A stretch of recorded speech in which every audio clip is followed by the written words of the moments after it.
Welcome to the American Ladder Institute's safety training for stepladders. The objective of this training is to provide safe ladder practices.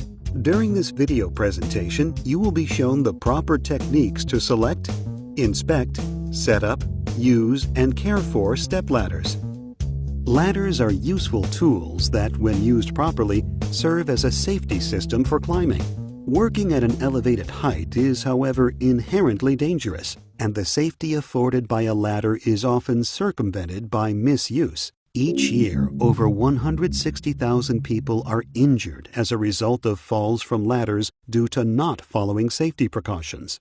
Most of the injuries are cuts, bruises, and fractures, but more than 300 result in death. Making a mistake while using a stepladder can change or end your life. Properly following the techniques presented in this training will maximize your safety when using a stepladder. To begin, let's examine a stepladder.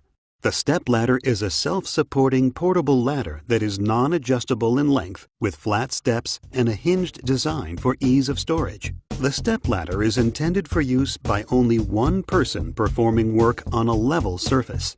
The stepladder requires level support for all 4 rails. If this worksite condition does not exist, the stepladder is not the correct product for the job. The parts comprising a stepladder include shoes. All 4 feet of fiberglass and aluminum stepladders are fitted with slip-resistant shoes. Shoes are optional on wood stepladders. Front and rear side rails. Steps. Spreaders or locking hinges. Optional bucket or pail shelf. Instruction and warning labels. And a top cap. Stepladders are manufactured in a variety of sizes, materials, and duty ratings. To select the right stepladder for a particular job, the following must be considered. Worksite environment. The worksite environment is the first factor in choosing the material from which the ladder is constructed. Ladder materials include wood, fiberglass, and aluminum. If the work to be done is near a source of electricity or requires the use of electrical power tools, an aluminum ladder should be rejected since aluminum is an electrical conductor. Electrical shock while working from a ladder can trigger a fall or cause your heart to stop, leading to serious injury or death. A clean, dry fiberglass or wood stepladder should be used. On the other hand, if there are no electrical power sources in the work area, an aluminum ladder may be lighter in weight and a satisfactory option.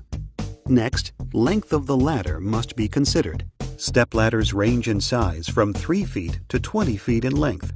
Stepladders shorter than 3 feet are considered step stools and are not covered in this training module. It is unsafe to use a ladder that is too long or too short. Never try to extend your reach by standing on the top step, bucket shelf, or top cap of a stepladder. Doing so will increase the likelihood of losing your balance and falling from the ladder. The highest standing level for stepladders is the second step down from the top cap. This will be shown by a label on the ladder. The maximum work height is established by adding your height and reach to the highest standing level, the second step from the top. Do not step or stand higher than the second step down from the top. Finally, calculate the total weight the ladder is to support. Do this by adding your weight plus the weight of your clothing and any protective equipment, the weight of tools and supplies you will be carrying, and the weight of any tools and supplies to be stored on the ladder while working. For example, paint on a paint shelf. Compare the total weight to the duty rating of the ladder, which will be shown on a label on the ladder. There are 5 categories of ladder duty ratings. Type 1AA, Special Duty, supports a maximum of 375 pounds. Type 1A, Extra Heavy Duty, supports a maximum of 300 pounds. Type 1, Heavy Duty, supports a maximum of 250 pounds. Type 2, Medium Duty, supports a maximum of 225 pounds. Type 3 light duty supports a maximum of 200 pounds. Do not assume that a longer ladder has a higher weight capacity. There is no relationship between ladder length and weight capacity. The key to ladder safety begins with the inspection of the worksite and of the ladder. To properly inspect and secure the worksite, check overhead for electrical hazards or obstructions. Clear any clutter from where the base of the ladder will be located. Be sure the surface on which the ladder is going to be placed is free of anything slippery, such as water, ice, or oil. Be aware of environmental conditions. Rain, snow, and ice increase slipping hazards. Wind may cause instability while carrying, moving, and using stepladders. Block off the area around the ladder to prevent being knocked from the ladder by people or equipment. If you are working around a corner, put up signs to warn others of your presence.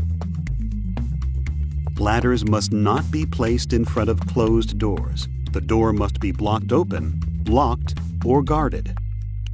Although highly durable, a ladder can become damaged by improper handling, transport, fire, or corrosion. A thorough inspection should be made at the time of purchase and before each use. Never use a damaged ladder. To begin, examine the ladder for loose, damaged, or missing parts. Start the inspection at the bottom of the ladder. Make sure the shoes are present and secure. Moving up the ladder, inspect the side rails for dents, cracks, or bends. Along the way, check each step. Ensure the step-to-rail connections are free from damage. Inspect all hardware and accessories. Make sure the spreader braces are not bent and work properly. Rivets, joints, nuts, and bolts must be tightly secured. All surfaces must be clean of oil, grease, and other slippery or sticky materials. When transporting a ladder to the worksite, caution must be used to avoid injuries, property damage, or damage to the ladder. If carrying a ladder solo, keep the front end slightly higher than the back end. Long ladders should always be carried by 2 people. When transporting by vehicle, secure both ends of the ladder and use care when loading and unloading from ladder racks. A ladder that does not pass inspection but is repairable should be tagged, taken out of service, and stored away from usable ladders until repaired. A ladder deemed not repairable, such as missing parts, having a damaged side rail, or damaged step, should be destroyed and replaced. Absolutely never use a damaged ladder. A major cause of falls from ladders is improper setup. Using proper setup techniques will provide the ladder maximum stability and ensure your safety.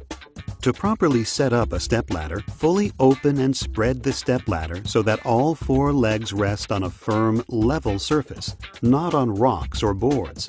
Lock the stepladder's spreader in the fully open position. Never use a stepladder with the spreader in a closed or partially closed position. For example, never use a stepladder in the closed position and leaned against a wall. Stepladders are not designed for this type of use.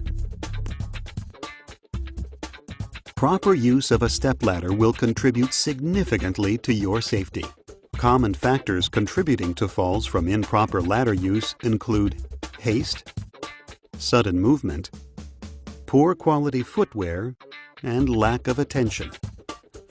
Follow these guidelines for safety when using a stepladder.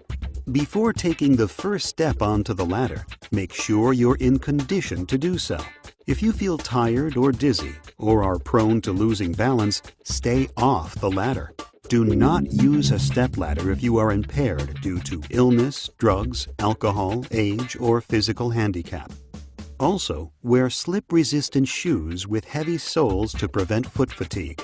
For maximum traction, clean your shoes of sticky or slick substances. Always read warning labels and instruction labels on the stepladder prior to use, or contact the equipment manufacturer with any questions. Continually face the ladder as you climb, work, or descend. Always keep 3 points of contact with the ladder when climbing, holding on with 2 hands